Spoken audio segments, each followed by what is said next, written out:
Bonjour à tous. En ce début de week-end, j'espère que vous n'avez pas trop chaud. Excusez-moi si vous entendez le bruit, hein. C'est mon ventilateur. Ouais, parce que là, c'est la canicule, enfin, surtout dans le sud, je pense, beaucoup. Là, dans le nord, en plus, déjà, il fait une température assez élevée ce matin. Cet après-midi, ça va être la fournaise. Je vous garantis, ça va être la fournaise. J'espère que vous allez bien m'entendre, parce que je vais poser. Je pense que je vais faire exactement. Ouais, je vais le poser. Je vais le mettre là. Voilà. J'espère que de votre côté ça va, que tout se passe bien.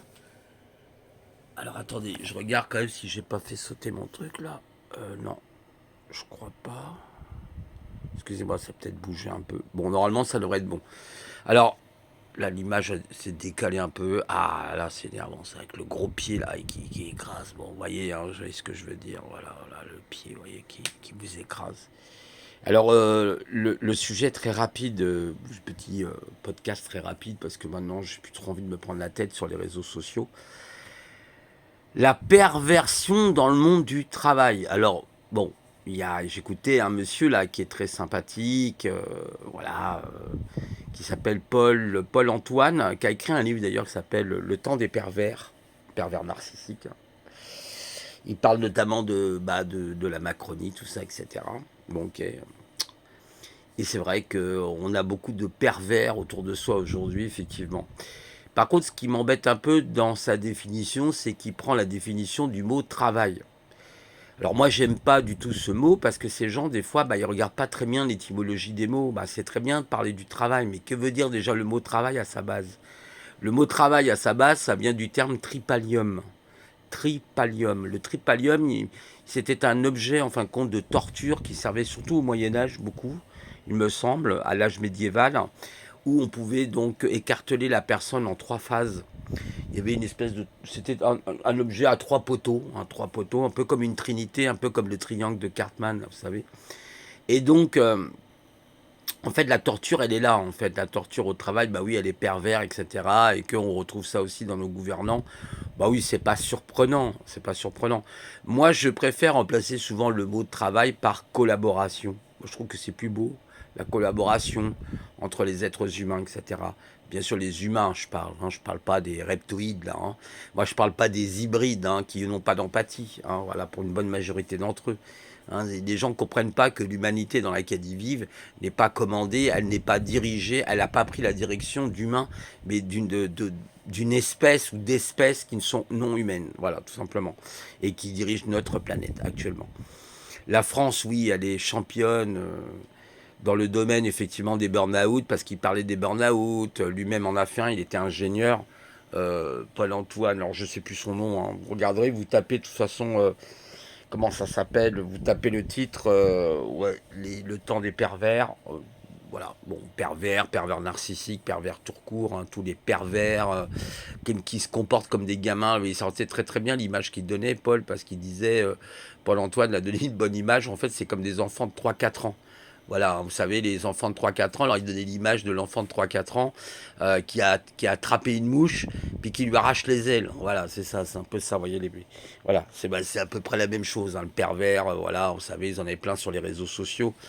Hein, et puis après, quand ils sont mis devant les faits accomplis, ils essayent de monter de véritables châteaux royaux pour vous écraser, même si vous les mettez devant des juges, devant la justice, ils arrivent à s'en sortir parce que ils vont à ce moment-là, faut jamais oublier que le pervers est un mythomane, c'est quelqu'un qui invente des histoires, voilà, qui va réaliser des histoires, voilà, bon.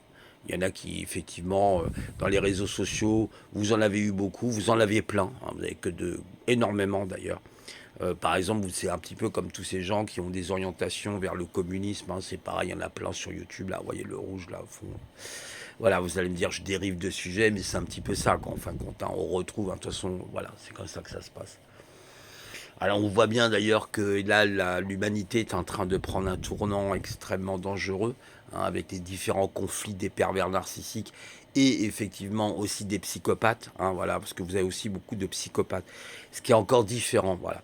Mais alors dans le monde du travail, pour revenir au sujet principal, dans le monde du travail, ouais, moi j'ai connu ça, hein, bien sûr, j'ai connu ça, j'ai connu des personnes, des responsables, des petits chefs haillons qui vous humilient, vous savez, ils sont là, et puis vous savez, le pervers narcissique, il a une manière de faire qui est de vous adoucir jusqu'à vous mettre au burn-out, hein.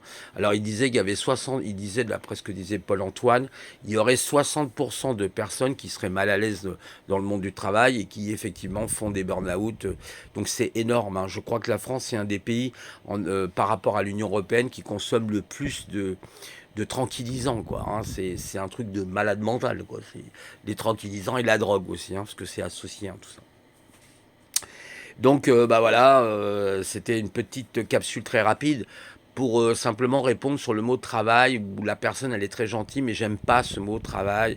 J'ai horreur de ce mot travail. Tripalium est mieux. Et puis, intéressons-nous un petit peu à la philosophie de Schopenhauer ou de Nietzsche, et puis celle aussi de Machiavel, le prince, où il montre pourquoi nous devons être un petit peu paresseux aussi, et d'arrêter de penser au travail et de penser à nous, en fait, quelque part, parce que de toute façon, il ne faut pas comment dire, se culpabiliser. Voilà, le monde dans lequel vous vivez va chercher à vous culpabiliser parce que, par exemple, vous allez avoir des moments de silence pour vous, où vous avez envie d'être avec vous-même. Qu'est-ce que ça veut dire être avec soi-même? Ça veut dire prendre le temps d'aller dans un endroit où vous êtes tranquille, que ça soit l'océan, que ça soit la forêt, où vous avez besoin de vous ressourcer, vous avez besoin de vous reconnecter à vous. Voilà.